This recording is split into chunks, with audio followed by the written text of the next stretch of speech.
پھر میں بریلی کے امام کے پاس پہنچا، پھر میں بریلی کے امام کے پاس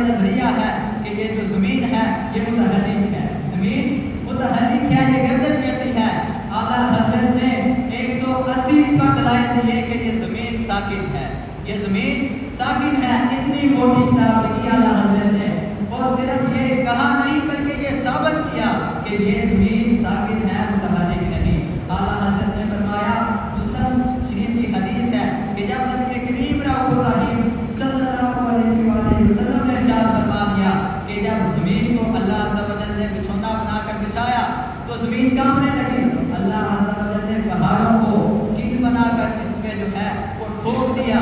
تاکہ زمین جو ہے وہ گردش نہ کرے۔ جب نبی کریم صلی اللہ علیہ وآلہ وسلم کی حدیث یہ کہتی ہے کہ زمین ساکن ہے، پھر سارے زمانے کے سائنسدان بھی اگر کہیں کہ یہ زمین متحرک ہے، ساکن نہیں، تو ہم اس کی بات نہیں مانتے۔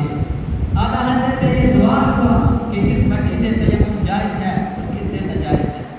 تو اعلیٰ حضرت نے مٹی کی 80 قسمیں بیان کی، مٹی کی 80 قسمیں بیان کر کے یہ فرما دیا کہ فلاں قسم سے جائز ہے، فلاں سے ناجائز ہے، فلاں سے جائز ہے، فلاں سے ناجائز ہے۔ تو